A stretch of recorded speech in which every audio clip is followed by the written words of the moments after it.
Everybody wants unconditional.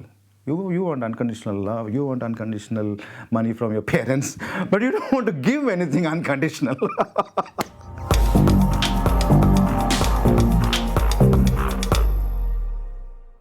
When the experiment started in 2011, we did not call it basic income.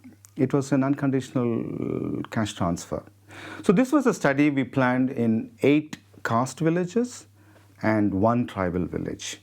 It was universal, it's individual, it's not to the household, and it is cash, not food coupons or any other non-cash methods.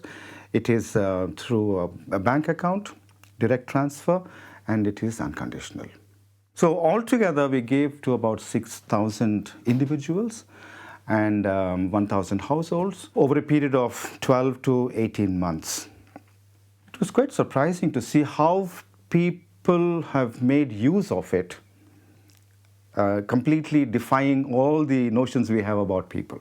10% of the rich landlords in the villages, because we made it universal, they said, no, we are not getting into this, because this looks like some kind of fraud, But then within a month after we rolled out the program, the women of all these households came forward because they saw a lot of things happening in the village. Like women's groups are sitting and discussing, and some skill trainings are going on. And within 3 months, all the men also came and said that we'll also be part of this.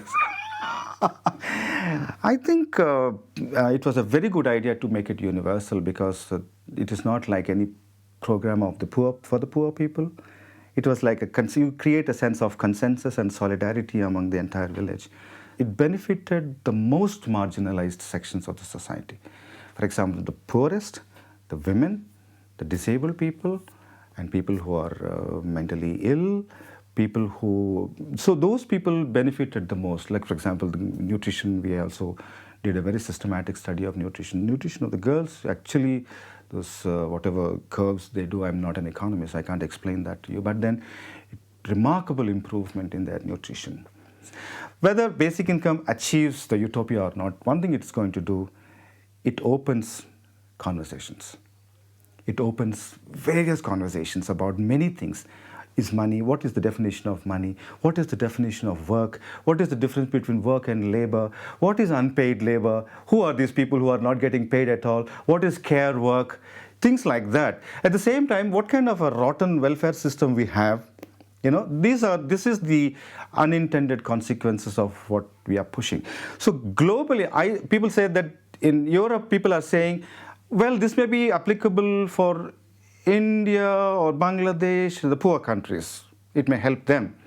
In India, people are saying this is something, it's a European concept, and it's good for Iceland and Finland and all that, but not to India.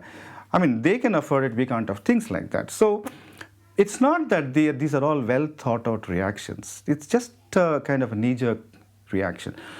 So I feel very strongly that the welfare paradigm, which is globally, the welfare paradigm with which we are working, is a paradigm which is worker-centric.